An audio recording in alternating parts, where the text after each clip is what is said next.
Welcome back, students. Today we will understand the concept of robbery and dacoity. Robbery and dacoity जो है वो offenses against property में आता है. But robbery and dacoity is the aggravated version of theft and extortion.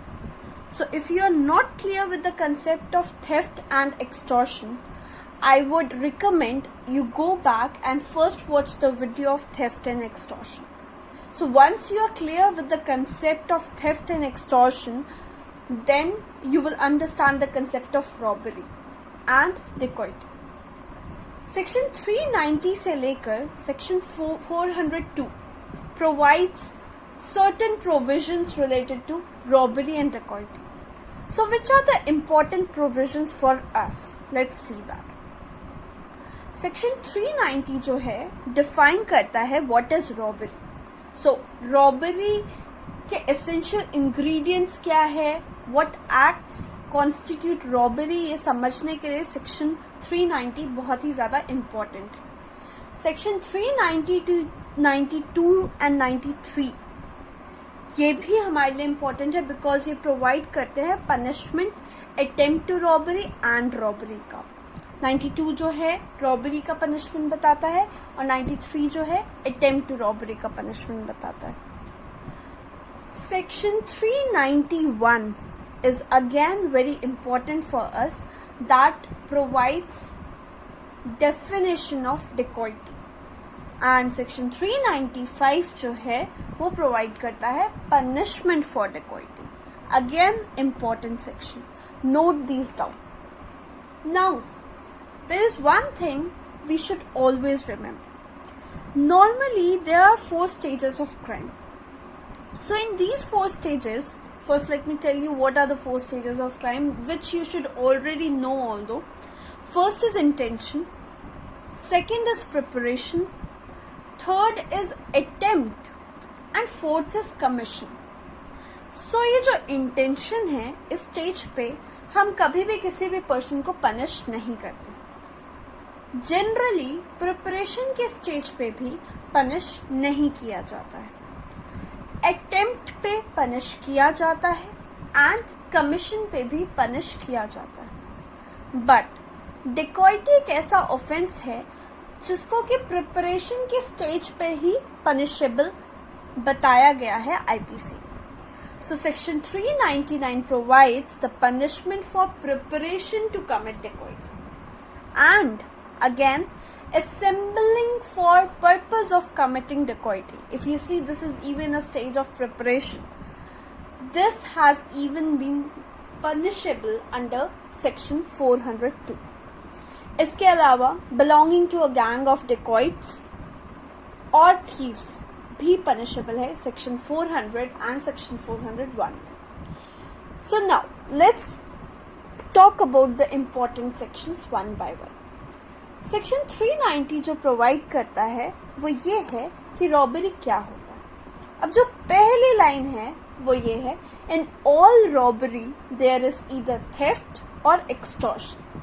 जैसे कि मैंने आपको बताया कि ये थेफ्ट एंड एक्सटॉर्शन का एग्रेवेटेड वर्जन है, वायलेंट वर्जन है. ओके, सो रॉबरी आप जब भी देखेंगे कि है कि नहीं है, फैक्ट्स को देखेंगे तो एक चीज जरूर होगी, या तो वो थेफ्ट होगा या फिर वो एक्सटॉर्शन होगा या फिर कई बार दोनों भी हो सकता है. जब इन दोनों में कुछ इंग्रेडिएंट्स ऐड हो जाएंगे जो कि उनको और वायलेंट और ज्यादा खतरनाक बना रहे हैं, तब वो रॉबरी बनेगी. अब रॉबरी को समझने के लिए हम रॉबरी को 2 पार्ट्स में पढ़ेंगे. A, when theft becomes robbery, and B, when extortion becomes robbery. Okay? So let's take an example.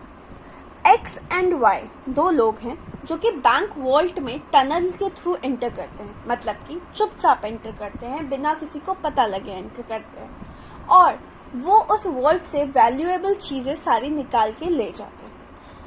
सो यहाँ पर थेफ्ट कमिट हो रहा है very clearly. We can see that all the ingredients of theft are being fulfilled. Yes.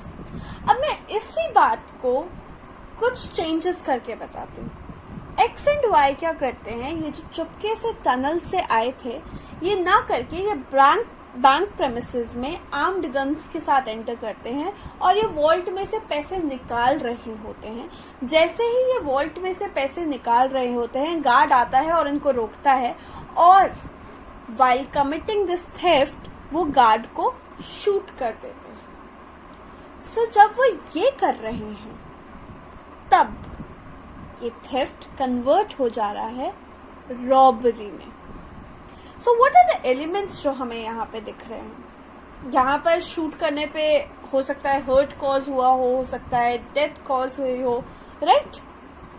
Even I tell you, अगर shoot नहीं भी करते और वो गन दिखा के फियर ऑफ डेथ कॉज करते तब भी वो रॉबरी में कन्वर्ट हो जाता। So coming to the ingredient of robbery, so there should be a theft. बहुत जरूरी है कि या तो थेफ्ट हो रहा है, when we are talking when theft is converted into robbery, a theft and B that is या तो आप डेथ कॉज कर रहे हैं या आप हर्ट कॉज कर रहे हैं या आप रॉन्गफुल रिस्ट्रेन कॉज कर रहे हैं, एक पर्सन को एक पर्टिकुलर डायरेक्शन में जाने से रोक रहे हैं, या फिर इन तीनों में से किसी भी चीज का फियर कॉज कर रहे हैं कि इंस्टेंट डेथ कॉज कर दिया जाएगा, इस चीज का डर कॉज कर रहे हैं। सो जब थेफ्ट के साथ ये एलिमेंट ऐड ऑन हो जाता है तब वो बन जाता है रॉबरी। इंग्रेडिएंट्स को और ढंग से समझते हैं। पहला इंग्रेडिएंट है ऑफेंडर ने कमिट किया हो थेफ्ट। बहुत ज्यादा जरूरी है क्योंकि थेफ्ट रॉबरी बनेगा ही नहीं अगर थेफ्ट ही नहीं होगा तो। Okay, so the first ingredient is very clear.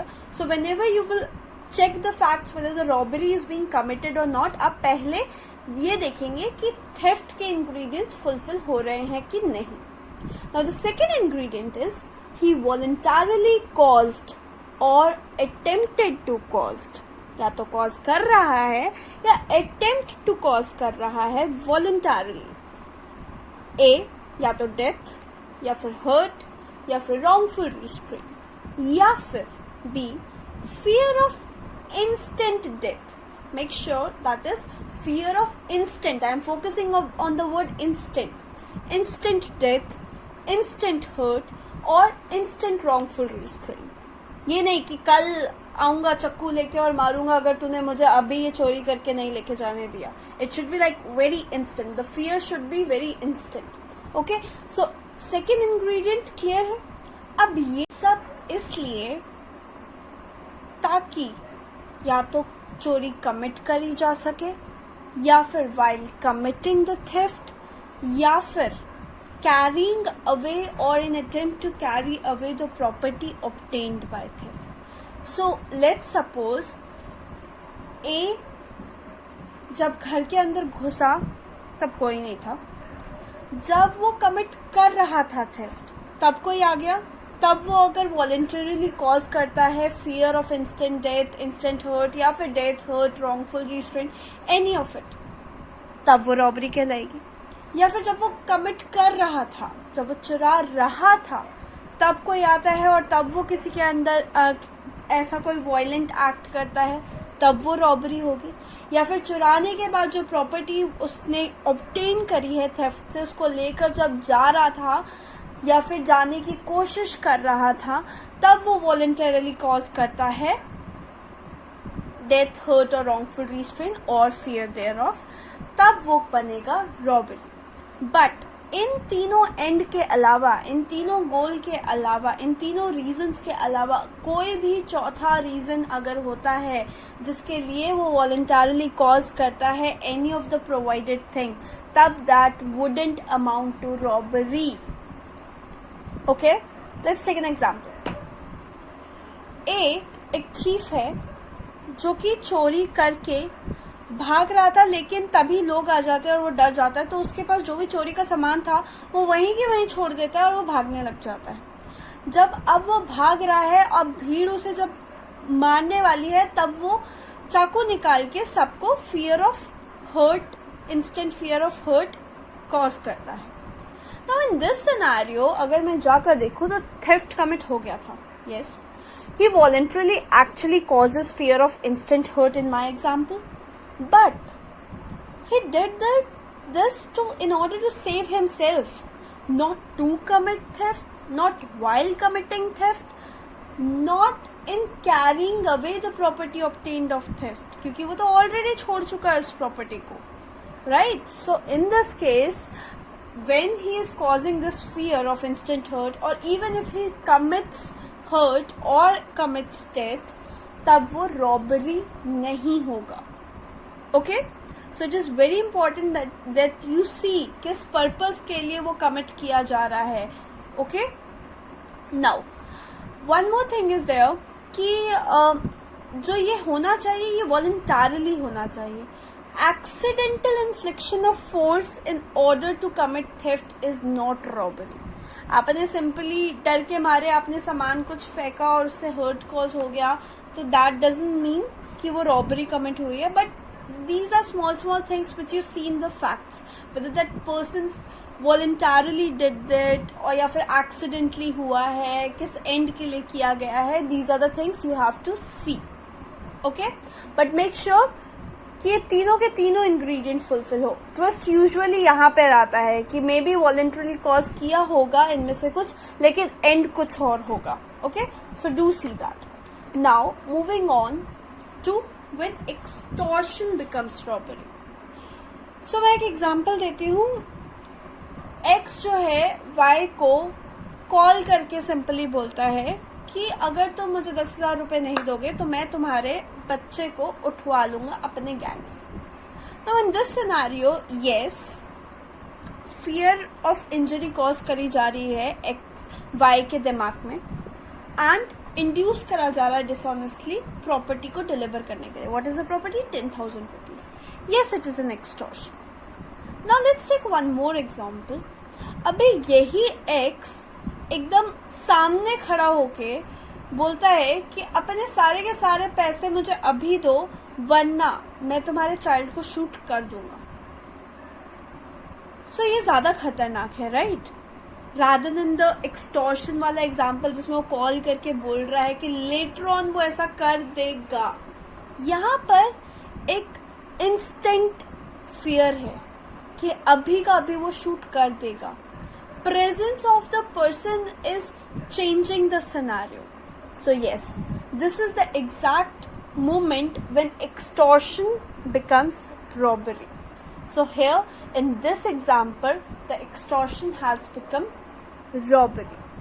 So जब extortion में add हो जाएगा fear of instant injury add हो रहा है, plus वो person उसके सामने present है, तब वो क्या बन जा रहा है? वो रॉबरी बन जा रहा है.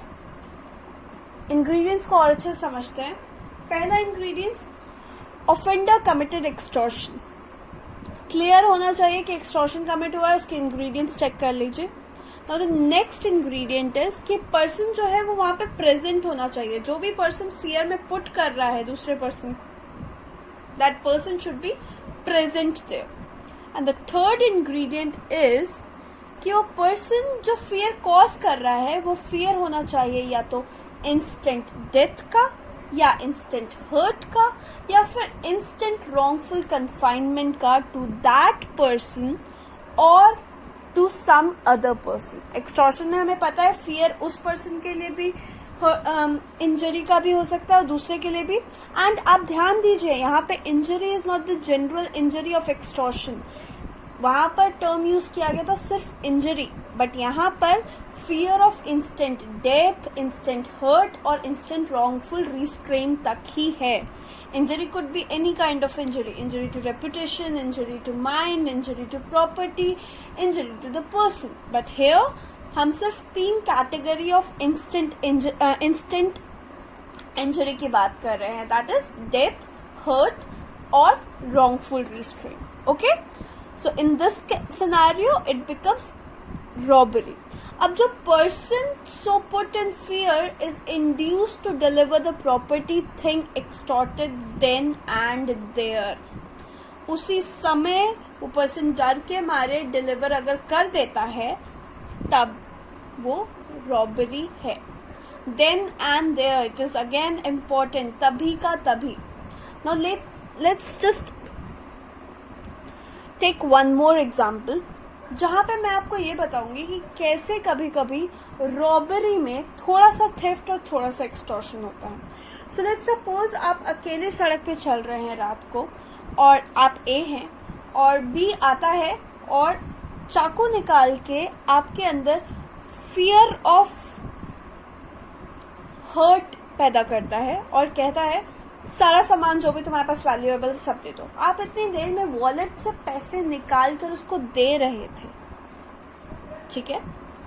उतनी देर में वो आपके हाथ से आपकी घड़ी भी निकाल लेता है खुद ही. सो जो डिलीवर करने के लिए इंड्यूस किया, जो आप वॉलेट से खुद पैसे दे रहे थे, that was extortion becoming robbery due to instant fear of hurt. और जो घड़ी उसने खुद ले ली, he took it without your consent, causing fear of hurt, instant hurt. वो क्या था? वो theft convert हुआ robbery में. So in this scenario, half was theft, half was extortion, and in whole the robbery was committed. So ऐसे भी scenario आपको मिलेंगे. ध्यान दीजिएगा फैक्ट्स में, that you make sure that all the ingredients are fulfilled. Extortion कब कब robbery बन रहा है? प्रेजेंस ऑफ पर्सन ऐड हो रहा है, सिर्फ 3 तरीके के इंजरी का फियर हो रहा है तो ही हो रहा है, तब जाके एक्सटॉर्शन रॉबरी बन रहा है. अब जैसा कि मैंने बताया था, section 392 provides for the punishment for robbery. अब पनिशमेंट क्या है? पनिशमेंट है रिगरस इम्प्रिजनमेंट. अभी तक हमने बाकी जगह ऑफेंसेस अगेंस्ट प्रॉपर्टी जितने पढ़े उसमें सिर्फ इम्प्रिजनमेंट देखा, बट यहाँ पे रिगरस इम्प्रिजनमेंट है. इम्प्रिजनमेंट जो होते हैं वो 2 टाइप के होते हैं, एक सिंपल होता है, एक रिगरस होता है. सिंपल में आपको हार्ड लेबर नहीं करना होता है, आपको सिर्फ जेल में डाला जाता है, बट रिगरस में आपको हार्ड लेबर भी करना होता है. आपने कई बार मूवीज में देखा होगा कि लेबर्स से काम करवाया जाता है, पत्थर तोड़वाए जाते हैं. सो रिगरस इम्प्रिजनमेंट में वो करवाया जाता है. सो नॉर्मली जब इम्प्रिजनमेंट लिखा होता है तब जज के पास चॉइस होती है कि वो उसको सिंपल इम्प्रिजनमेंट दे रहा है या रिगरस दे रहा है. But in punishment for robbery clearly rigorous imprisonment लिखा है, तो वो सिंपल इम्प्रिजनमेंट नहीं दे सकते. Rigorous imprisonment for a term which may extend to 10 years. The maximum limit has been provided 10 years and not or, and shall be liable to fine.